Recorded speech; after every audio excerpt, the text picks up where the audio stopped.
ಎಲ್ಲರಿಗೂ ನಮಸ್ಕಾರ. ವಿಡಿಯೋ ಇಷ್ಟ ಆಗಿದ್ರೆ ದಯವಿಟ್ಟು ಲೈಕ್ ಮಾಡಿ. ಇದೇ ರೀತಿಯ ಹೆಚ್ಚಿನ ವಿಡಿಯೋಗಾಗಿ ಕಾಮೆಂಟ್ ಮಾಡಿ ಹಾಗೂ ಸಬ್ಸ್ಕ್ರೈಬ್ ಮಾಡಿ. ಎಲ್ಲ ಯೂಟ್ಯೂಬ್ ಅಲ್ಲೇ ನೋಡ್ಕೊಬಿಟ್ಟು ಬಂದ್ ಮಾಡೋವಂಥದ್ದಲ್ಲ. ಆ ಕೃಷಿಕ ಜಮೀನಲ್ಲಿ ಬಂದು ಅಳವು ಮತ್ತೆ ಉಳಿವು ಎಲ್ಲಾನು ನೋಡ್ಬೇಕಾಗುತ್ತೆ. ಕೃಷಿ ಮಾಡ್ಬೇಕು ಅಂದ್ರೆ ಸುಮ್ನೆ ಏನೋ ಯೂಟ್ಯೂಬ್ ಅಲ್ಲಿ ಕುಂತ್ಕೊಬಿಟ್ಟು ಚೆನ್ನಾಗಿ ಮಾಡ್ತಾ ಇದ್ದಾನೆ, ಚೆನ್ನಾಗಿ ತೋರಿಸಿದ್ದಾರೆ, ಜಾಯಿಕಾಯಿ ಹೌದು ಅಲ್ಲ ಎಲ್ಲ ಇರ್ಬೇಕು. ಬಟ್ ನಮ್ಗೇನೋ ಅಷ್ಟೇ ಸಿಗ್ತದೆ ಇಷ್ಟೇ ಸಿಗ್ತದೆ ಅನ್ನೋದಲ್ಲ. ಫಸ್ಟ್ ಬಂದು ಕೆಲಸ ಮಾಡ್ಬೇಕು ನಾವು. ಎಲ್ಲ ಆರ್ಥಿಕವಾಗಿ ಚೆನ್ನಾಗಿರ್ಬೇಕು. ಮತ್ತೆ ಕೃಷಿ ಮಾಡ್ಬೇಕು ಅಂತಂದ್ರೆ ಇದು ಬಂದು ಕೆಲಸ ಮಾಡೋವಂಥದ್ದು ಇರ್ಬೇಕು. ಎಲ್ಲ ನೋಡ್ಕೊಂಡು ಯೂಟ್ಯೂಬ್ ಕುಂತ್ಕೊಂಡ್ಬಿಟ್ಟು ನಾ ಮಾಡ್ತೀನಿ ಅಂತ ಅಂದ್ಬಿಟ್ಟು ಕೈ ಸುಟ್ಕೊಂಡು ಮತ್ತೆ ಬೆಂಗಳೂರಿಗೆ ಹೋದಲ್ಲ. ಅಂದ್ರೆ 1 by 1 ಅಂತ ಹೋಗಿ ತಿಳ್ಕೊಂಡ್ರೆ ಅದು ತಿಳ್ಕೊಂಡ್ ಮಾಡೋದ್ರಿಂದ ತುಂಬಾ ಉತ್ತಮ. ಮಾರ್ಕೆಟಿಂಗ್ ಬಂದು ಇದು ಡೈರೆಕ್ಟ್ ಓಪನ್ ಮಾರ್ಕೆಟ್ ಎಲ್ಲೂ ಇಲ್ಲ. ಇದು ಬಂದು ಏನು ಮಧ್ಯದಲ್ಲಿ ಇದ್ದಾರೆ ಲ್ಯಾಬ್ ಮತ್ತೆ ಮಧ್ಯದಲ್ಲಿ ಇರ್ತಾರೆ. ಅವ್ರು ಬಂದು ನಮ್ಮ ಹತ್ರ ತಗೊಂಡೋಗ್ತಾರೆ. ನಾವು ಸಾಕಿರೋದಷ್ಟೇ ಅವ್ರು ತಗೊಂಡವ್ರೆ. ಅವ್ರ ಮಾರ್ಕೆಟಿಂಗ್ ಡೈರೆಕ್ಟ್ ಇದೆಲ್ಲೂ ಹುಡ್ಕಕ್ಕಾಗೋದಿಲ್ಲ. ಮತ್ತೆ ಇನ್ನು ಅವ್ರು ತಗೊಳ್ಳಿಲ್ಲ ಅಂತಂದ್ರು ಇದನ್ನ ತಗೊಂಡೋಗಿ ಕಾಡಿ ಬಿಡುವಂಥದ್ದು ಇರ್ತದೆ. ಮತ್ತೆ ಇದು ಯಾರು ಕುಯ್ಕೊಂಡು ತಿನ್ನೋದಿಲ್ಲ.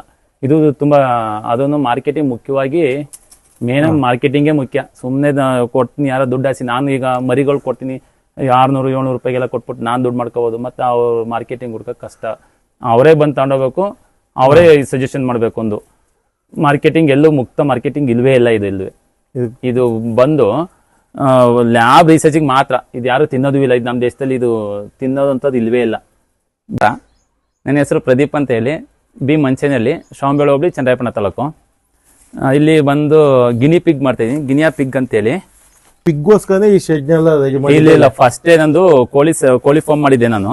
ಆ ಕೋಳಿ ಫಾರ್ಮ್ ಮಾಡಿದಾಗ ನಾನು ಕೋಳಿ ಎಲ್ಲ ಬ್ಯಾಡ ಅನ್ಸ್ತು, ಅದಕ್ಕೆ ನಾನು ಬಿಟ್ಬಿಟ್ಟೆ. ಬಿಟ್ಟಾದ ನಂತರ ಇದು ಏನೋ ಮಾಡ್ಬೇಕು ಅಂತ ಹೇಳ್ಬಿಟ್ಟು ಇದು ಸಿಕ್ತು. ಯಾರೋ ಸ್ನೇಹಿತರು ಹೇಳಿದ್ರು ಈ ತರ ಮಾಡ್ಬೋದು ಅಂತವ ಮಾಡಿದೀನಿ. ಅಲ್ಲೇ ಹೆಚ್ಚು 3 ವರ್ಷ ಆಯ್ತು. ಬಟ್ ಈಗ ಬೈಲರ್ ಕೋಳಿನ ಏನಕ್ಕೆ ಬೇಡ ಅಂತ ಬಿಟ್ಟಿವಿ? ಬೈಲರ್ ಕೋಳಿ ಯಾವ್ದೋ ಒಂದು IB ಅಂತ ಹೇಳ್ಬಿಟ್ಟು ಒಂದು ವೈರಸ್ ಅಟ್ಯಾಕ್ ಆಯ್ತು. ಒಂದು 3,000 ಕೋಳಿ ಒಂದೇ ಸಲ ಸತ್ತೋಗ್ಬಿಡ್ತು. ಒಂದು 10-15 ಅಡಿ JCB ಗುಂಡಿ ತೆಗೆದು ಉಣಿದಾಯ್ತು. ನನಗೆ ಸಾಕಾಗೋಗ್ಬಿಟ್ಟು. ಮತ್ತೆ ಸಡ್ಡುವೆ ಬೈಲರ್ ಕೋಳಿಗೆ ಲೆವೆಲ್ ಇಲ್ಲ, ಸ್ವಲ್ಪ ಹೈಟ್ ಇದೆ. ನಾನು ಮಶ್ರೂಮ್ ಮಾಡಕ್ಕೆ ಅಂತ ಹೇಳ್ಬಿಟ್ಟು 18 ಅಡಿ ಹೈಟು ಮತ್ತೆ 80 ಅಡಿ ಉದ್ದ ಮಾಡಿದ್ದೆ. ಅದು ಬೈಲರ್ ಕೋಳಿ ಹಿಂಗಾಯ್ತು. ಅದಕ್ಕೆ ಮತ್ತೆ ಈಗ ಇನ್ನೊಂದು ಗಿನಿಯಾ ಪಿಗ್ ಅಂತ ಮಾಡ್ತಾ ಇದೀನಿ. ಅದೊಂದು ಸ್ವಲ್ಪ ಕೆಲಸ ಕಮ್ಮಿ ಆಯ್ತು, ಅದು ಮಾಡ್ತಾ ಇದೀನಿ. ಚೆನ್ನಾಗಿದೆ, ಏನ್ ತೊಂದ್ರೆ ಏನಿಲ್ಲ ನನಗೆ. 3 ವರ್ಷದಿಂದ ಪ್ರಾಫಿಟ್ ಒಂದು ತಿಂಗಳಿಗೆ ಒಂದು 25-30 ಸಾವಿರ ಸಿಗ್ತದೆ. ಮತ್ತೆ ಬೇರೆ ಇನ್ಕಮ್ ತೆಂಗಿನ ಮರ ಮತ್ತೆ ಬೇರೆ ಹಸು ಎಮ್ಮೆ ಈ ತರ ಎಲ್ಲ ನೋಡ್ಕೋತಿದ್ವಿ. ಇದಕ್ಕೆ ಮತ್ತೆ ಖರ್ಚು ಎಷ್ಟು ಬರುತ್ತೆ? ದಿನಕ್ಕೆ 200-300 ಲಾಭ ಬಂದು ನನ್ನ ಹತ್ರ 100 ಗಿನಿಯಾ ಪಿಗ್ ಮರಿ ಹಾಕುವಂಥದ್ದು ಹೆಣ್ಣಿದೆ. ಆ ಎಣ್ಣೆ ಈ ಕೆಲವರು ಹೊಸಬ್ರು ಮಾಡುವಂತದ್ದು ಏನಂದ್ರೆ ಕ್ಯಾಲಿಕ್ಯುಲೇಟರ್ ತಗೋಬಿಡ್ತಾರೆ. 100 ಮರಿಗೆ ಒಂದು ಅವರೇಜ್ ಅದು 3-4 ಹಾಕಿ ಆಗ್ತದೆ ಮರಿ. 3-4 ಒಂದರಿಂದ 3-4 ಗಂಟಲು ಆಗ್ತದೆ. ಉಳಿದು ಹೆಚ್ಚು ಇದೆ ಅಂದ್ರೆ 2 ಲೆಕ್ಕ ಹಾಕೊಂಡ್ರು 100ಕ್ಕೆ 200 ಮರಿ ಆಯ್ತು. 200 ಮರಿ ಬಂದು 400 ರೂಪಾಯಿ. ಇವತ್ತಿನ ರೇಟ್ 400 ರೂಪಾಯಿ ಕೊಡ್ತಾ ಇದಾರೆ. 400 ರೂಪಾಯಿ ಅಂದ್ರೆ 80,000 ರೂಪಾಯಿ ಆಯ್ತು. ಈ ತರ 80,000 ಸಿಗುತ್ತಲ್ಲ. ಬಟ್ 3 ತಿಂಗಳು 2 ಹಿಂದೆ ಮುಂದೆ ಅವರೇಜ್ ಹಿಂದೆ ಮುಂದೆ ಆಗ್ತಾ ಇರ್ತದೆ. ಒಂದು ಅರ್ಧ ಹಾಕಬೇಕು. 80,000 40,000 ಹಾಕಂದ್ರು ಹಿಂದೆ ಮುಂದೆ ಆಗ್ತಾ ಇರ್ತದೆ. ಅವಾಗ ಇದು ಕ್ಯಾಲಿಕ್ಯುಲೇಟರ್ ಲೆಕ್ಕ ಹಾಕೊಂಡ್ ಹೋತಂದ್ರೆ ಕಷ್ಟ ಆಗುತ್ತೆ ಮಾಡೋರ್ಗು. ಇವೆಲ್ಲ ನೋಡ್ಬೇಕು. ಸಾಯೋದು ಹೆಚ್ಚಿರ್ತದೆ. ಮರಿಗಳು ಸಾಯ್ತವೆ. ಅದಕ್ಕೆ ಈ ಕೊರೆ ಟೈಮ್ ಅಲ್ವಾ, ಈ ಕೊರೆ ಟೈಮಲ್ಲೂ ಸಾಯುತ್ತೆ ಮರಿಗಳು ಸಾಯುತ್ತೆ. ಈಗ ಮತ್ತೆ ಈಗ ಕೋಲ್ಡ್ ವೆದರ್ ಕೋಲ್ಡ್ ಟೈಮ್ ಅಲ್ಲಿ ಹೆಂಗೆ ನಾನು ಇದನ್ನ ಎಲ್ಲ ಮುಚ್ಚಿ ಮೇಂಟೈನ್ ಮಾಡ್ತಾ ಇದೀನಿ. ಒಂದು ಚೀಲ ಎಲ್ಲ ಮುಚ್ತೀನಿ. ಅದಕ್ಕೆ ಈ ಸ್ವಲ್ಪ ಟೆಂಪರೇಚರ್ ಹೀಟ್ ಆಗೋಂಗೆ ಮುಚ್ಚಿ ಇವೆಲ್ಲ ವ್ಯವಸ್ಥೆ ಮಾಡ್ಕೊಂತ ಇದೀನಿ. ಬಟ್ ಮಾರ್ಕೆಟಿಂಗ್ ಎಲ್ಲ ಚೆನ್ನಾಗಿದೆ. ಮಾರ್ಕೆಟಿಂಗ್ ಚೆನ್ನಾಗಿದೆ. ಈ ಸದ್ಯಕ್ಕೆ ಪರವಾಗಿಲ್ಲ. ಒಂದು 2 ಮಂತ್ ಹಿಂದೆ ಭಾರಿ ಅನನುಕೂಲ ಆಗಿತ್ತು. ತಗೊಳ್ಳೋರೇ ದಿಕ್ಕಿರ್ಲಿಲ್ಲ. ಇದಕ್ಕೆ ಮತ್ತೆ ಗೌರ್ಮೆಂಟ್ ಕಡೆಯಿಂದ ಏನ್ ಇಲ್ಲ ಇದಕ್ಕೂ ಯಾವ್ದೋ ಅನುದಾನ ಇಲ್ಲ, ಆತರ ಏನಿಲ್ಲ. ಈಗ ಹಂಗಾಗಿ ಒಂದು 100 ಮರಿಗೆ 200 ಮರಿ ಲೆಕ್ಕ ಹಾಕೊಂಡ್ರೆ 80,000 ರೂಪಾಯಿ ಸಿಗ್ತದೆ. 80,000 ಸಿಗೋದಿಲ್ಲ. ಮಾಡೋಂತರು ಮುನ್ನೆ ಎಚ್ಚರಿಕೆಯಿಂದ ಎಲ್ಲ ತಿಳ್ಕೊಂಡ್ ಮಾಡ್ಬೇಕು. ಬಟ್ ಮಧ್ಯಂತರ ತಗೊಂಡೋಗೋದಿದ ಲ್ಯಾಬಿಗೆ ನಾವು ಡೈರೆಕ್ಟ್ ಮಾಡ್ಲಿಕ್ಕೆ ಆಗೋದಿಲ್ಲ. ಮಧ್ಯದಲ್ಲಿ ಇರೋವಂತರು ನಮ್ಮ ಹತ್ರ ತಗೊಂಡು ಅವರು ಲ್ಯಾಬಿಗೆ ಕೊಡುವಂತದ್ದೇ. ಬಟ್ ಅವ್ರ ಜೊತೆ ನೀವು ಟೈ ಅಪ್ ಇಲ್ಲ ಯಾವ ನಮ್ಗೂ ಟಚ್ ಇರೋದಿಲ್ಲ. ಮಧ್ಯವರ್ತಿಗಳು ತಗೊಂಡೋಗಿ ಅವ್ರು ಸೇಲ್ ಮಾಡ್ತಾರೆ ಲ್ಯಾಬ್ಗೆ. ನಾವು ಸಾಕಿ ಕೊಡೋದು ಅವ್ರಿಗೆ. ಮತ್ತೆ ಇವಾಗ ಮುಂದಕ್ಕೆ ಮಾಡೋರಿಗೆ ಹೆಂಗೆ ಮಾಡ್ಬೋದು ಎಲ್ಲ ಯೋಚನೆ ಮಾಡಿ ಮತ್ತೆ ಇದು ಸೇಲಿಂಗ್ ಮಾರ್ಕೆಟಿಂಗ್ ನೋಡ್ಬಿಟ್ಟೆ ಮಾಡ್ಬೇಕು. ಇಲ್ಲಿ ಸುಮ್ನೆ ಕ್ಯಾಲಿಕ್ಯುಲೇಟ್ ಐತೆ ಅಂತ ಹೇಳ್ಬಿಟ್ಟು ತಗೋಬಿಟ್ಟು ಲೆಕ್ಕ ಹಾಕ್ಬಿಟ್ಟು 80 ಮರಿಗೆ 100 ಮರಿಗೆ 80,000 ಸಿಗ್ತದೆ ಅಂದ್ಬಿಟ್ಟು ಮಾಡಿರೋ ಆಗೋದಿಲ್ಲ. ಯಾಕೆಂದ್ರೆ ನಾನು ವೇಸ್ಟ್ ಇನ್ವೆಸ್ಟ್ಮೆಂಟ್ ಅಂದ್ರೆ ಫಸ್ಟೇ ನಾನು ಮಾಡಿದ್ದೆ, ಅದ್ರ ಜೊತೆಗೆ ಗಿನಿ ಪಿಗ್ನು ಮಾಡ್ತಾ ಇದೀನಿ, ಮತ್ತೆ ಬೇರೆ ಕೆಲಸನೂ ಮಾಡ್ಕೊಂತ ಇದೀನಿ. ಹೊಲದಲ್ಲಿ ಎಲ್ಲ ಕೆಲಸ ಮಾಡಿ ಸೈಡ್ ಬಿಸ್ನೆಸ್ ಸೈಡಿಗೆ ಒಂದು ಬಿಸ್ನೆಸ್ ಮಾಡೋದು ಬೇಡ, ಪಾರ್ಟ್ ಟೈಮ್ ಬಿಸ್ನೆಸ್ ಮಾಡ್ಕೊಂಡು ಇಲ್ಲಾರೆ ಇನ್ನೂ 100 ಅಡಿ ಜಾಸ್ತಿ ಇದೆ, ಇನ್ನೂ ಎಷ್ಟು ಮಾಡ್ಕೋಬೋದಾಯ್ತು. ಆದ್ರೆ ಮೇಂಟೆನೆನ್ಸ್ ಸ್ವಲ್ಪ ಕಷ್ಟನೂ ಇರ್ತದೆ, ಮತ್ತೆ ಮಾರ್ಕೆಟಿಂಗು ಸ್ವಲ್ಪ ಮೇಂಟೆನೆನ್ಸ್ ಕಷ್ಟ ಅಂದ್ರೆ ಏನ್ ಬರ್ತಿದ್ರಿ? ಮೇಂಟೆನೆನ್ಸ್ ಕಷ್ಟ ಅಂದ್ರೆ ಸಾವು ಬದುಕು ಅಂದ್ರೆ ಮರಿಗಳು ಉಳಿಯೋದಿಲ್ಲ, ಅದು ಟೆಂಪರೇಚರ್ ಇದಾಗಬೇಕು, ಮರಿಗಳು ಉಳಿಯೋದಿಲ್ಲ. ಮತ್ತೆ ಹೆಚ್ಚು ಕಡಿಮೆ ಆಯ್ತು ಅಂತಂದ್ರೆ ಅವು ಸಾವು ಜಾಸ್ತಿನೇ ಇರ್ತದೆ, ಮರಿಗಳು ಸಾವು. ಬಟ್ ಇದನ್ನ ಆ ತರ ಆಯ್ತೈತೆ ಅಂದ್ರೆ ಏನ್ ಡಾಕ್ಟರ್ಗೆ ತೋರ್ಸ್ಬೇಕಾ? ಇಲ್ಲ ಡಾಕ್ಟರ್ ಎಂತಿಲ್ಲ, ಡಾಕ್ಟರ್ಗೆ ಏನು ಇಲ್ಲ. ಮತ್ತೆ ಇದಕ್ಕೆ ಮೆಡಿಸಿನ್ ಹೈಟೆಕ್ ಇವೆಲ್ಲ ಇವೆಲ್ಲ ಹಾಕೋಬೇಕು. ಮತ್ತೆ ಒಳ್ಳೆ ಫುಡ್ ಹಾಕ್ಬೇಕು. ಯೂರಿಯಾ ಅಂಶ ಜಾಸ್ತಿ ಇದ್ರೆ ಸತ್ತೋಗ್ತವೆ. ಯೂರಿಯಾ ಹಾಕ್ತಂಗೆ ಕಡ್ಡಿ ಬೆಳ್ಕೊಂಡು, ಜೋಳ ಕಡ್ಡಿ ಹಸಿರು ಮೇವೆ ಆಗ್ಬೇಕಲ್ಲ, ಅದು ಬೆಳ್ಕೊಂಡು ಹಾಕಿದ್ರೆ ಏನ್ ತೊಂದ್ರೆ ಏನಿಲ್ಲ, ಚೆನ್ನಾಗಿರುತ್ತವೆ. 3 ಟ್ರ್ಯಾಕ್ಟರ್ ಗೊಬ್ಬರ ಆಗ್ತದೆ ಇದು. ಇದೊಂದು ಹೆಚ್ಚು ಕಡಿಮೆ ಒಂದು 6 ತಿಂಗಳು 8 ತಿಂಗಳು 9 ತಿಂಗಳಿಗೆ ಇಷ್ಟ ಆಗಿದೆ. ಒಂದ್ 3 ಟ್ರ್ಯಾಕ್ಟರ್ ಗೊಬ್ಬರನೇ ಆಗುತ್ತೆ. ಈ ಗೊಬ್ಬರದಿಂದ ನಮಗೆ ಯೂಸ್ ಆಗುತ್ತೆ. ಗೊಬ್ಬರನು ನಮಗೇನು ತರ ಬೇರೆ ಕಡೆ ಗೊಬ್ಬರ ತರಬೇಕು ಮಾಡ್ಬೇಕು ಅಂತ ಹೇಳಿ ನಂದೇ ಗೊಬ್ಬರ ಯೂಸ್ ಮಾಡ್ಕೊಂಡು ತೆಂಗಿನ ಗಿಡಕ್ಕೆ ಹಾಕೋತೀನಿ, ಮತ್ತೆ ಕಬ್ಬು ಬೆಳೆದೀನಿ, ತರಕಾರಿ ಎಲ್ಲ ಬೆಳಿತೀನಲ್ಲ ಅದಕ್ಕೆ ಹಾಕೋತೀನಿ. ಬಟ್ ಬೇರೆ ಏನಾದ್ರು ಲೋಡ್ ಲೆಕ್ಕ ಸೇಲ್ ಮಾಡಿ? ಇಲ್ಲ ಸೇಲ್ ಮಾಡೋಕ್ಕಿಂತ ನಾನು ಆರ್ಗಾನಿಕ್ ಫಾರ್ಮಿಂಗ್ ಮಾಡ್ತಾ ಇರೋದು. ಒಂದು ಹೊರಗಡೆಯಿಂದ ಗೊಬ್ಬರ ಏನ್ ತಗೋಬರೋದಿಲ್ಲ, ಇದೇ ಗೊಬ್ಬರ ನಾನು ಯೂಸ್ ಮಾಡ್ಕೊತಿದ್ದೀನಿ. ಸೇಲ್ ಮಾಡಕ್ಕೆ ಆಯ್ತು ಅಂತಂದ್ರೆ ಒಂದು ಟ್ರ್ಯಾಕ್ಟರ್ಗೆ 4,000 ರೂಪಾಯಿ ಟ್ರ್ಯಾಕ್ಟರ್ ಬಂದ್ರು. ಈಗ ಒಂದು 5 ಓಡಿದೆ, ಹಾಗಾಗಿ ಪ್ರಾಫಿಟ್ ಇದರಲ್ಲೂ ಆಗುತ್ತೆ ಸೇಲ್ ಮಾಡ್ತೀನಿ ಅಂತ ಹೇಳಿದ್ರೆ. ಮಂತ್ಲಿ ಒಂದ್ ಲೋಡ್ ಗೊಬ್ಬರ ಸಿಗುತ್ತೆ ಅಂತ ಹೇಳ್ತಾ ಇದ್ರಿಂದ? ಹೌದು, ಒಂದು ತಿಂಗಳಿಗೆ 1 ಲೋಡ್ ಗೊಬ್ಬರ ಸಿಗುತ್ತೆ. ತಿಂಗಳಿಗೆ 1 ಲೋಡ್ ಗೊಬ್ಬರ ಅಂದ್ರೆ ಅದೊಂದು 5,000 ಸಿಗುತ್ತೆ. ಇದು ಒಂದು 25,000 ಇದು ಮರಿದು ಪ್ರಾಫಿಟ್. 25,000-30,000 ರೂಪಾಯಿನೂ ಆಗುತ್ತೆ ಒಂದು ಟೈಮ್ ಮರಿ ಸೀಸನ್. ಬಟ್ ಇದ್ರಲ್ಲಿ ಏನು ಈಗ ರೇಷ್ಮೆ, ಕೊಬ್ಬರಿ ಬೇರೆ ಮಾರ್ಕೆಟಿಂಗ್ ತರ ಇದ್ರಲ್ಲೂ ರೇಟ್ ವೇರಿಯೇಷನ್ ಇರುತ್ತೆ, ಇಲ್ಲ ರೇಟ್ ಏನ್ ಫಿಕ್ಸೆಡ್ ಇದೆಯಾ? ಇಲ್ಲ ವೇರಿಯೇಷನ್ ಇದೆ. ಈಗ ಒಂದು 550-500 ಇತ್ತು, 500 ಗಂಟೆ ಇತ್ತು. ಈಗೆಲ್ಲ ಇದನ್ನೇ ಮಾಡೋದ್ರಿಂದ ಸ್ವಲ್ಪ ಮಾರ್ಕೆಟ್ ಕಮ್ಮಿ ಆಗಿದೆ. ಬಟ್ ಇದು ನಿಮಗೆ ಯಾವ ತರ ಗೊತ್ತಾಗುತ್ತೆ ರೇಟು? ಈಗ ಯಾವ ರೇಟ್ ಇದೆ, ಇದನ್ನ ರೇಟ್ ಫಿಕ್ಸ್ ಮಾಡೋದೇ? ರೈಟ್ ಫಿಕ್ಸ್ ಮಾಡೋದೇ ಅಂತ ಇಲ್ಲ, ಅಲ್ಲೆಲ್ಲ ಫಿಕ್ಸ್ ಆಗೇ ಇರ್ತದೆ. ಇವ್ರು ಮಧ್ಯರು ನಮ್ಮ ಹತ್ರ ತಗೊಂಡೋಗೋರು ಏನ್ ಮಾಡ್ತಾರೆ, ಅವರು ವೇರಿಯೇಷನ್ ಮಾಡ್ಕೋತಾರೆ. ಅವರು ಕಮ್ಮಿ ಕೊಡೋದು, ಜಾಸ್ತಿ ಮಾಡೋದು. ಏನ್ ಬೇಡಿಕೆ ಜಾಸ್ತಿ, ಈಗ ನಮಗೆ ಮರಿ ಬೇಕು, ಇಷ್ಟ ಬೇಕು ಅಂತ ಕೇಳಿದಾಗ ಅವಾಗ ಒಂದ್ ಸ್ವಲ್ಪ ಮೂವಿಂಗ್ ಇರ್ತದೆ ಅಂತ ನಮಗೆ ಅನ್ಸುತ್ತೆ.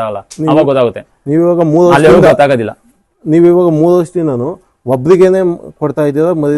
ಒಬ್ರಿಗೆ ಕೊಡ್ತಾ ಇದೀವಿ. ಅದು ತಿಂದು ಬಿಡ್ತದಲ್ಲ, ಬೆಳಿಗ್ಗೆ ಎದ್ರೆ ನಮಗೆ ಫೀಡ್ ಹಾಕಕ್ ಬಂದಾಗ ಜೋಳ ಕಡ್ಡಿ ತಿಂದಿರ್ತದೆ, ಕೆಲವು ಎಲ್ಲ ತಿಂದಿರ್ತವೆ. ತಿಂದು ಬಿಟ್ಟಿರೋದಕ್ಕೆ ಎಷ್ಟು ಹಾಕ್ಬೇಕು ಅನ್ನೋದು ಗೊತ್ತಾಗ್ಬಿಡ್ತದೆ.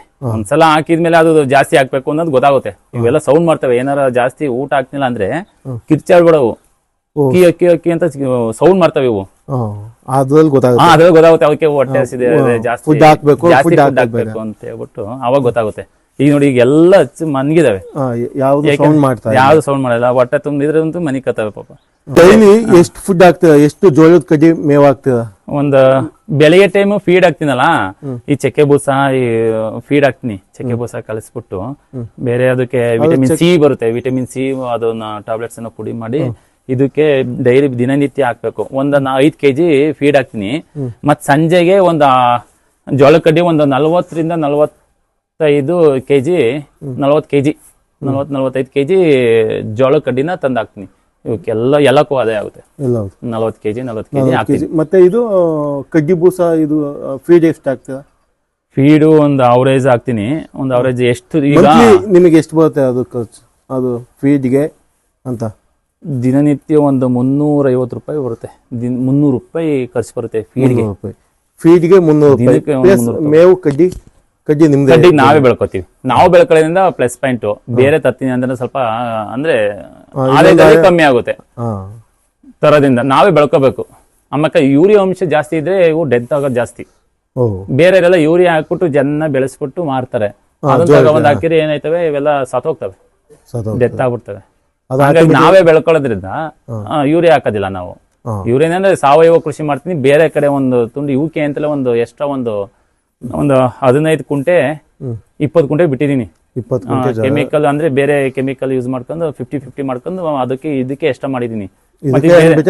ಇದಕ್ಕೆ ಜಮೀನು ಇದಕ್ಕೆ ಒಂದು 20 ಕುಂಟೆ ಎಕ್ಸ್ಟ್ರಾ ಮಾಡಿದೀನಿ. ಯಾಕೆಂದ್ರೆ ಹಿಂದೆ ಮುಂದೆ ಜೋಳ ಬೆಳೀತಲೇ ಇರ್ಬೇಕಲ್ಲ, ಹಂಗಾಗಿ 50-50 ಅದನ್ನು. ಗಿನಿ ಪಿಗ್ ಸಾಕಾಣಿಕೆಗೆ ಜಾಗ ವ್ಯವಸ್ಥೆ ಎಲ್ಲ ಯಾವ ತರ ಮಾಡ್ಕೋಬೇಕು? ಜಾಗದ ವ್ಯವಸ್ಥೆ ಸ್ವಲ್ಪ ಚಿಕ್ಕ ಜಾಗ ಆದ್ರೂ ಒಂದ್ 100 ಗಿನಿಪಿಗ ಮಾಡ್ಬೋದು. ಇಲ್ಲಿ ಒಂದು ಗಿನಿಪಿಗೆ ಎಷ್ಟು ಜಾಗ ಬೇಕಾಗುತ್ತೆ? ಇದು ನೋಡಿ ಜಾರಿ ಇದೆ ಅಲ್ಲ, ಈ ಜಾಲರಿ ಒಂದು 10,000 ರೂಪಾಯಿ ಆಯ್ತು ಜಾಲರಿಗೆ. ಇದು ಅಂದ್ರೆ ಈ ಜಾಲರಿಗೆ 10,000 ರೂಪಾಯಿ ಬಂಡವಾಳ ಹಾಕಿದೆ. ಇಂಥವು 4 ಮಾಡ್ಕೋಬಹುದು. 4 ಮಾಡಿಲ್ಲ ನಾನು, 2 ಮಾಡಿದೀನಿ. 2 ಮಾಡಿದೀನಿ. ಒಂದು ಇದು ನಾನೇ ಮಾಡಿರೋದು ಜಾಲ ತಂದು. ಒಂದು 20 ಅಡಿ ಉದ್ದ ಇದೆ, 5 ಅಡಿ ಅಗಲ ಇದೆ, ಒಟ್ಟು 10 ಬೋನ್ ಇದೆ. ಅದು 20 ಬೋನು. ಒಂದ್ ಬೋನಿಗೆ 4 ಬಿಟ್ಟಿದೀನಿ. 4 ಅಂದ್ರೆ 80 ಗಿನಿಯ ಪಿಗ್ ಇದ್ರಲ್ಲೇ ಇದೆ. 80 ಇಲ್ಲೇ ಸಾಕ್ಬೋದು ಬರೀ ಇಷ್ಟು ಜಾಗದಲ್ಲಿ. ಎಷ್ಟಲ್ಲಿ? 5 ಅಡಿ 20 ಅಡಿ ಉದ್ದ. ಇಷ್ಟರಲ್ಲಿ ಇಷ್ಟು 80 ಗಿನಿಯ ಪಿಗ್ ಸಾಕ್ಬೋದು. ಬಟ್ ನಾನೇನ್ ಮಾಡಿದೀನಿ, ಒಂದು ಆ ಕಡೆನೂ ಬಿಟ್ಟಿದೀನಿ ನೋಡಿ. ಇದು ಇಲ್ಲಿ ಇದೆ, ಇದ್ರಲ್ಲೂ ಅಷ್ಟೇನೆ. ಇದು 3 ಇದೆ, 3 ಮಾಡಿದೀನಿ. ಇದು ನಾನೇ ಮಾಡಿರೋದು. ಇದು ನಾವೇ ಮಾಡಿದ್ದು. ಅಲ್ಲಿ ಹೆಚ್ಚು ಕಡಿಮೆ ಒಂದು 11 ಇದೆ. 11 ಇದೆ. 4 ಒಂದೊಂದು 5 ಬಿಟ್ಟಿದೀನಿ. ಇದು ಕ್ಷೇಮ ಬಾರಿ ಚೆನ್ನಾಗಿದಾವೆ. ಅಂದ್ರೆ ನನ್ಗೆ ಅನಿಸ್ತದೆ ಅಲ್ಲಿಂದ ಇದಕ್ಕೆ ಇದೇ ಪರವಾಗಿಲ್ಲ, ಬೆಟ್ರು ಅನ್ಕೋತೀನಿ. ನಾವು ಖುಷಿಯಾಗಿ ಚೆನ್ನಾಗಿ ಮನಿ ಕೊಡೋದು, ಓಡಾಡೋದು ಇವೆಲ್ಲ ಇರ್ತದೆ. ಈ ಜಾಲರಿಯಿಂದ ಆದ್ರೆ, ಈ ಜಾಲರಿ ಅವಕ್ಕೆ ಫೀಲ್ ಆಗೋದಿಲ್ಲ. ಅದು ನೋಡಿ ಕಾಲೆಲ್ಲ ಆಗ್ತದಲ್ಲ, ಮರಿಗಳು ಕಾಲಾಗ್ತವೆ ಕೆಳಗಡಿಕೆ. ಈ ಹೋಲ್ಸ್ ಇದೆ ಕೆಳಗಡೆ ಇದೆಲ್ಲ ಡ್ಯಾಮೇಜ್ ಆಗೋದು, ಅಂದ್ರೆ ಕಾಲು ಮುರಿಯೋದು ಇವೆಲ್ಲನೂ ಆಗ್ತದೆ. ಒಂದು ಅದು ಅಂತಂದ್ರೆ ಅದರಲ್ಲಿ ಏರ್ ಫಾಲ್ ಮರಿಗಳಿಗೆ ಕುಂತಿರ್ತಾವಲ್ಲ, ಅದು ಕಸದ ಮೇಲೆ ಕುಂತಿರ್ತದಲ್ಲ, ಏರ್ ಫಾಲ್ ಆಗೋದು ಮತ್ತೆ ಇನ್ಫೆಕ್ಷನ್ ಆಗೋದು ಸ್ವಲ್ಪ ಅದು ಇದೆ. ಅದು ಎಲ್ಲ ಇದು ಆಗ್ತಾ ಇರ್ತೀವಲ್ಲ ನಾವು, ಮೇವು ಉಳಿದೆಲ್ಲ ಮೇಲ್ಮೇಲೆ ಬರ್ತಾ ಇರ್ತದೆ, ಕೆಳಗಡೆ ಕಸ ಆಗ್ತಾ ಇರ್ತದೆ. ಹಂಗಾಗಿ ಬೆಟ್ರು ಅದು ಪರವಾಗಿಲ್ಲ ಅನ್ಕೋತೀನಿ. ಸಿಸ್ಟಮ್ ಚೆನ್ನಾ ಇಲ್ಲ ಅಂದ್ರೆ ಇದು ನನ್ನ ಈಗ ನನಗೆ ಎಕ್ಸ್ಪೀರಿಯನ್ಸ್ ಆಗಿರೋ ಪ್ರಕಾರ ಬಂದ್ರೆ, ಇದು ಚಳಿಗಾಲಕ್ಕೆ ಪರವಾಗಿಲ್ಲ. ಯಾವ್ದು ಕೆಳಗಡೆ ಬಿಟ್ಟಿರೋದು ಚಳಿಗಾಲಕ್ಕೆ ಪರವಾಗಿಲ್ಲ, ಕೊರೆಗೆ ಟೈಮ್ಗೆ, ಈ ಟೈಮ್ಗೆ. ಇದು ಬಂದು ಬೇಸಿಗೆಗೆ ಒಳ್ಳೇದು ಅನ್ಕೋತೀನಿ. ಬೇಸಿಗೆಗೆ ಆದ್ರೆ ತುಂಬಾ ಚೆನ್ನಾಗಿ ಮರಿ ಮತ್ತೆ ಡೆವಲಪ್ ಮತ್ತೆ ವೈಟ್ ಶೈನಿಂಗ್ ಎಲ್ಲ ಚೆನ್ನಾಗಿ ಬರ್ತದೆ, ಗಲೀಜ್ ಆಗಿರೋದಿಲ್ಲ. ಇದು ಮಳೆಗಾಲಕ್ಕೆ ಅಲ್ಲಿ, ಇನ್ನೊಂದು ಬೇಸಿಗೆಗಾಲಿ ಇದು ಗೇಜ್ ಚೆನ್ನಾಗಿದೆ. ಆಮೇಲೆ ಡ್ಯಾಮೇಜು ಆಗ್ತವೆ ಇದ್ರಲ್ವೇ, ಮರಿಗಳು ಕಾಲ್ ಸೇರ್ಕೊಂಡು ಡ್ಯಾಮೇಜ್ ಆಗ್ತದೆ. ಇದರಲ್ಲಿ ಮೇನ್ ಡಿಸ್ಅಡ್ವಾಂಟೇಜ್ ಏನಂದ್ರೆ ಅದೇ ಮರಿದು ಕಾಲ್ ಡ್ಯಾಮೇಜ್ ಆಗುತ್ತೆ ಅನ್ನೋದು. ಹೌದು, ಡ್ಯಾಮೇಜ್ ಆಗುತ್ತೆ. ಆಮೇಲೆ ಅವಕ್ಕೆ ಫೀಲಿಂಗ್, ಅದನ್ನ ನೆಲದೊಳಗೆ ಆರಾಮಾಗಿ ಓಡಾಡೋ ಫೀಲಿಂಗ್ ಇರೋದಿಲ್ಲ ಇದರಲ್ಲಿ. ಇದೇ ಅನ್ಕೋತೀನಿ, ಇದೇ ಸರಿ ಅನ್ಕೋತೀನಿ ನನ್ಗೆ. ಬೆಡ್ ಸಿಸ್ಟಮ್ ಅದು ಕೆಳಗಡೆ ಬಿಡೋದ್ರಿಂದ ನಮಗೂ ಈಸಿ ಆಗುತ್ತೆ. ಬಟ್ ಬೆಡ್ ಸಿಸ್ಟಮ್ ಅಲ್ಲಿ ಅವು ಗಲೀಜ್ ಆಯ್ತದೆ, ಮತ್ತೆ ಇನ್ಫೆಕ್ಷನ್ ಆಗುತ್ತೆ. ಅವಾಗ ಬೇಕಾದ್ರೆ ಹಿಂಗೂ ಮಾಡ್ಕೋಬಹುದು. ಇನ್ಫೆಕ್ಷನ್ ಆಗಿಂದ ನಾವು ಮೇವ್ ಹಾಕ್ತಿವಲ್ಲ, ಅದು ಮೇಲಿಂದ ಮೇಲ್ಗಡೆ ಬರ್ತಾ ಇರ್ತದೆ. ಅದೇ ಹೇಳಿದ್ನಲ್ಲ, ಕೊರೆ ಟೈಮ್ಗೆ ಇದೆ ಸರಿ. ಬೇಸಿಗೆ ಮತ್ತೆ ಬೇಸಿಗೆ ಟೈಮಲ್ಲಿ, ಬೇಸಿಗೆದಲ್ಲಿ ಇದು ಸರಿ ಅನ್ಕೋತೀನಿ. ಇದೆಲ್ಲ ಸೇಲಿಂಗ್ ಇರುವಂತ ಮರಿಗಳು. ಇದು ಈ ಒಂದು 20 ಇದೆ. ಇವಾಗ ಇದು 20 ಇದೆಯಲ್ಲ, ಈ 20ನೇ ಬಂದು ಅವ್ರು ತಗೊಂಡ್ ಹೋಗ್ತಾರ ಇಲ್ಲ ತಗೊಂಡ್ ಹೋಗ್ತಾರೆ? ನಾನೇ ಕೊಟ್ಬರ್ತೀನಿ. ಅವ್ರು ಬೇಕಂದ್ರೆ ಅವ್ರಿಗೆ ನೀವು ಅದೇ ಎಲ್ಲಿ ತಗೊಂಡ್ ಅವ್ರು ಹೇಳ್ತಾರೆ, ಅಲ್ಲಿ ತಗೊಂಡೋಗಿ ಕೊಟ್ಬಿಡ್ತೀನಿ, ಇಲ್ಲ ಅವರೇ ಬಂದು ತಗೊಂಡ್ ಹೋಗ್ತಾರೆ. ಇದು ಸೇಲಿಂಗ್ ಇರುವಂತ ಮರಿ. ಇದು ನಾನು ಫಸ್ಟ್ ತಂದಿದ್ದು ದುಡ್ಡನ್ನೇ ತಂದಿದ್ದೆ. ದೊಡ್ಡ ಪೇರೆಂಟ್ಸ್ನೇ ತಂದಿದ್ದು. ದೊಡ್ಡ ತಂದ್ಬಿಟ್ಟು ಮತ್ತೆ ಅದು ಮಾಡಿದ್ದು ನಾನು ಹೆಚ್ಚು ಬ್ರೀಡಿಂಗ್ ಮಾಡ್ಕೊಂಡಿದ್ದೀನಿ. ನಿಮಗೆ ಈಗ ಇದ್ರಲ್ಲಿ ಗಂಡು ಯಾವ್ದು ಹೆಣ್ಣು ಯಾವ್ದು ಅಂತ? ಒಂದು 3 ಗಂಡು, 3 ಹೆಣ್ಣು, 1 ಗಂಡು ಬಿಟ್ಟಿದೀನಿ ಒಂದೊಂದು ಬಾಕ್ಸಿಗೆ, ಒಂದೊಂದು ಕೇಜ್ಗೆ. ಬಟ್ 1 ಕೇಜ್ಗೆ ಒಂದೊಂದು ಬಾಕ್ಸ್. ಇದಕ್ಕೆ ಕೆಲವು ಈ ತರ ಡೆತ್ ಆಗ್ತವೆ. ಸರಿಯಾದ ರೀತಿಲಿ ನಿವಾರಣೆ ಮಾಡ್ಬೇಕು. ಅವಕ್ಕೆ ಏನೇನ್ ಬೇಕು, ಅದೇ ಚಳಿಗಾಲದಲ್ಲಿ, ಈ ಚಳಿದಲ್ಲಿ ಡೆತ್ ಆಗ್ತಿದೆ ಎಲ್ಲಾ ಕಡೆನೂ. ರೈತರು ಬೆಳೀತಾ ಇದಾರಲ್ಲ, ಡೆತ್ ಆಗ್ತಾ ಇದಾವೆ ಮರಿಗಳು. ನಿವಾರಣೆ ಸರಿಯಾದ ರೀತಿಲಿ ಮಾಡ್ಬೇಕು. ಯಾಕೆಂದ್ರೆ ಅವಕ್ಕೆ ಚಳಿ, ನಮ್ಗೆ ಚಳಿ ತಡ್ಕೊಳಕ್ಕಾಗ್ತವೆ, ಮತ್ತೆ ಇವು ತಡ್ಕೊಳಕ್ತಾವ.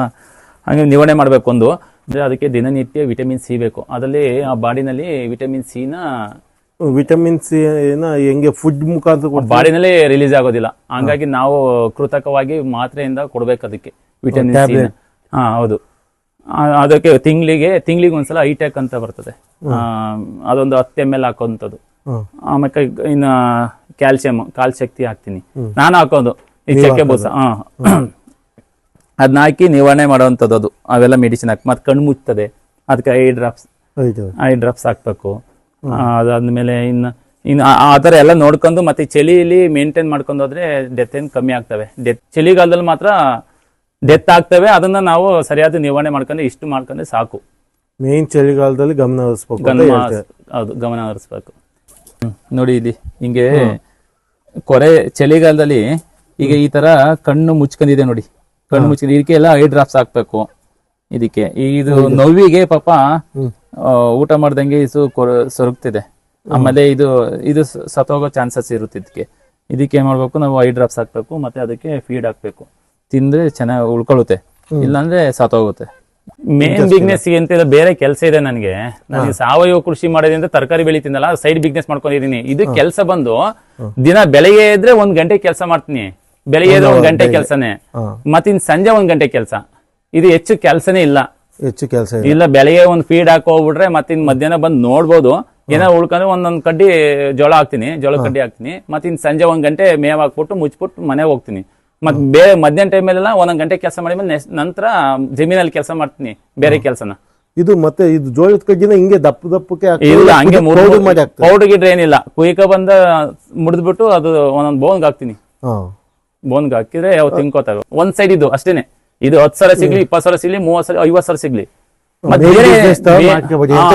ಹೌದು, ಮೇನ್ ಇದೆ ಅಂತಲೇ ಮಾಡೋದ್ ಬೇಡ.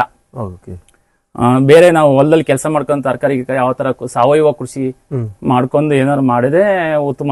ಒಂದ್ ಸೈಡ್ ಬಿಸ್ನೆಸ್ ಇದು. ಆಮೇಲೆ ನಾಟಿ ಕೋಳಿನೂ ಇದೆ, 30 ಇದಾವೆ. ಮತ್ತೆ ಇನ್ನು ದನ, ಎಮ್ಮೆ, ಕರು ಎಲ್ಲ ಇದೆ. ಮತ್ತೆ ತೋಟದಲ್ಲಿ ಎಲ್ಲ ತರಕಾರಿ, ತೆಂಗು ಮರ ಎಲ್ಲ ಇದೆ. ಯಾಕೆಂದ್ರೆ ಇದು ಮೆಡಿಕಲ್ ಲ್ಯಾಬ್ಗೆ ಚೆಕಪ್ ಹೋಗುವಂಥದ್ದು. ಎಲ್ಲ ದಿನನಿತ್ಯ ಮಾತ್ರ ಜನ ನುಂಗ್ತಲೇ ಇದ್ದಾರೆ. ಇದು ನಿಲ್ಲದ್ ಕಷ್ಟ. ಮತ್ತೆ ಬ್ರೀಡಿಂಗ್ ಬೇರೆ ಅಕ್ಕಪಕ್ಕ ಅವ್ರು ಮಾಡಿದಾಗ, ಜಾಸ್ತಿ ಜನ ಮಾಡಿದಾಗ ಅದು ಬಿಸ್ನೆಸ್ ಕಾಲಕ್ರಮ ಅದು ಬಿದ್ದೋಗೋ ಅಂತ ಗೊತ್ತಿರೋದೇ ಎಲ್ಲರಿಗೂ ರೈತರಿಗೆ. ಈಗೆಲ್ಲ ಜಾಸ್ತಿ ಮಾಡಿದಾಗ 200 ರೂಪಾಯಿ, 100, 150 ರೂಪಾಯಿ, 250 ರೂಪಾಯಿಗೆಲ್ಲ ತಗೊಂಡಿದ್ದಾರೆ. 200, 250 ರೂಪಾಯಿಗೆಲ್ಲ ತಗೊಂಡಿದ್ದಾರೆ ಈ ಒಂದು 4 ತಿಂಗಳಿಂದೆ. ಆ ತರನು ಆಗ್ಬಿಡ್ತದೆ. ಅದಕ್ಕೆ ಇದೇ ಬಿಸ್ನೆಸ್ ನಾವು ಏನೋ ಬೇರೆ ಕೆಲಸ ಬಿಟ್ಕೊಂಡ್ಬಿಟ್ಟು ಇದನ್ನೇ ಮಾಡ್ಬೋದು, ಇದು ದುಡ್ಡು ಸಿಗ್ತದೆ ಆ ತರ ಅಲ್ಲ. ಇದೇನೋ ಒಂದು ಸೈಡ್ಗೆ ಇಟ್ಕೋಬೇಕು. ಸೈಡ್ ಬಿಸ್ನೆಸ್ ಮಾಡ್ಕೊಂಡು ಬೇರೆ ಮತ್ತೆ ಇನ್ನೊಂದು ಬಿಸ್ನೆಸ್ ಮಾಡ್ಕೊಂಡು ಎಲ್ಲ 4-6 ತರ ಇರ್ಬೇಕು. ಒಂದೇ ನೆನ್ಕೊಂಡು ರೈತ ಯಾವ್ದೇ ಕಾರಣಕ್ಕೂ ಮುಂದ್ ಬರಕ್ ಸಾಧ್ಯನೇ ಇಲ್ಲ. ಅದೇ ಇದು ಹೆಂಗ್ ನೀವು ಏನ್ ಹೇಳ್ತಾ ಇದ್ದೀರ ಅಂದ್ರೆ ಕಡಿಮೆ ಬಂಡವಾಳದಲ್ಲಿ ಸೈಡ್ ಬಿಸ್ನೆಸ್ ಗೆ ಇದು ಉತ್ತಮ. ಕೆಲಸ ಕಮ್ಮಿ ಇರ್ತದಲ್ಲ, ಹಂಗಾಗಿ ಬೇರೆ ಕೆಲಸ ಮಾಡಕ್ ಈಸಿ ಆಗುತ್ತೆ. ಬೇರೆನೂ ಮಾಡ್ಕೋಬೇಕು, ಸೈಡ್ ಮಾಡ್ಕೋಬೇಕು. ಮಾಡೋರು ಬಾರಿ ಹುಷಾರಾಗಿ ಎಲ್ಲ ತಿಳ್ಕೊಂಡು 4 ಕಡೆ ನೋಡ್ಕೊಂಡು ಮಾಡೋದು ಉತ್ತಮ. ಯಾಕೆಂದ್ರೆ ಇದರಲ್ಲಿ ಎಲ್ಲ ಕ್ಲೋಸ್ ಮಾಡ್ಕೊಂಡಿರೋರು ಅವ್ರೆ. ಮತ್ತೆ ನನಗೆ ಸೈಡ್ ಬಿಸ್ನೆಸ್ ಆಗಿರೋದ್ರಿಂದ ನಾನು ಕ್ಲೋಸ್ ಮಾಡ್ತಿಲ್ಲ, ನಡೆಸ್ಕೊಂಡು ಪಾರ್ಟ್ ಟೈಮ್ ಅಲ್ಲಿ ಒಂದು ಸೈಡ್ ಬಿಸ್ನೆಸ್ ಮಾಡ್ಕೊಂಡು ಹೋಗ್ತಾ ಇದೀನಿ. ಕೆಲವರು 10 ಲಕ್ಷದಿಂದ ಬಂಡವಾಳ ಹಾಕ್ಬಿಟ್ಟು ಮುಚ್ಕೊಂಡು ಹೋಗಿರೋರು ಅವ್ರ ವಿಡಿಯೋ ಮುಖಾಂತರ ನಾನು ಹೇಳಿದೀನಿ. ನಿಮ್ಗೆ ಏನಾದ್ರು ಡೌಟ್ಸ್ ಇದ್ರೆ ಕಾಮೆಂಟ್ಸ್ ಮುಖಾಂತರ ತಿಳಿಸಿ, ನಾವು ಅದಕ್ಕೆ ಆನ್ಸರ್ ಮಾಡೋದು. Thank you.